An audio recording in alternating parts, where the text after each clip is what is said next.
yung ano niya, yung ano niya, pagiging brave niya mag-decide sa mga bagay-bagay.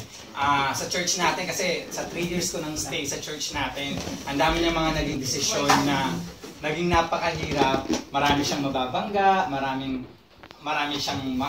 pwedeng magtanong sa kanya, ba't ganito naging desisyon niya. But then, mas ginusto niya i-please si God sa desisyon niyang yun, kasi alam niya ma-honor ang Panginoon. So, yun yung pangalawa. Tapos pangatlo po yung ano, gusto ko lang acknowledge. May points. Actually, 10 to. May last na lang. Last na lang gusto kong acknowledge yung ano po, yung kasipagan ni Kuya B. So, dito po sa church natin, masasabi ko talaga, isa siya sa pinakamasipag talaga.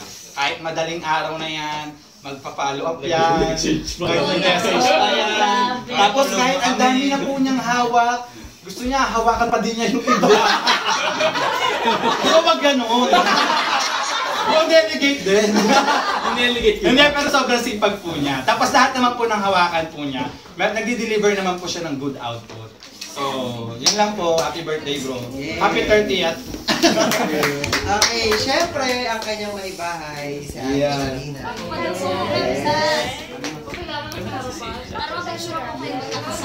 Oo nga.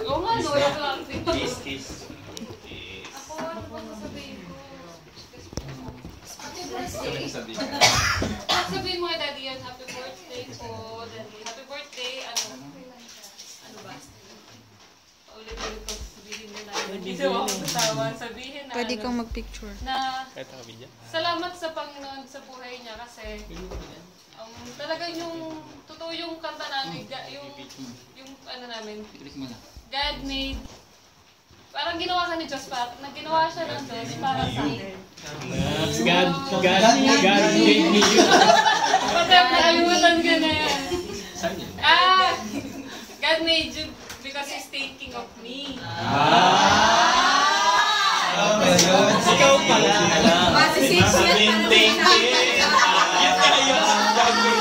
Yun nga yun, yung kanta na yun. So nakikita ko na siya talaga yung pumupuno sa mga kakulangan ko na sobrang dami. Na better half nga, siya yung nagko-compliment. Sabi nga diba, pag mag-aasawa ka daw, dapat yung mapapangasawa mo, yung magtutulong sa'yo mag-angat. Tutulong sa'yo na mag-grow pa spiritually. Yes. So, nagagawa naman yun. Actually, nung bago kami mag-asawa, nainis pa talaga ako. Nakasara ko, bakit ganito to? Parang dami na mo. Dami mo t-shirt. Tapos mabigat pa kayo sa side.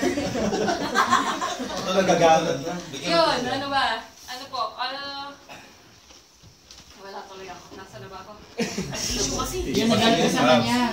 Bago kayo magkasawa. Yung bago pa lang ako mag-asawa, nainis ako kasi parang dinidiktahan niya ako. What? Pero, as time goes by, na-realize ko na tama naman siya. Hindi naman niya yung ginagawa para... Hindi niya yung ginagawa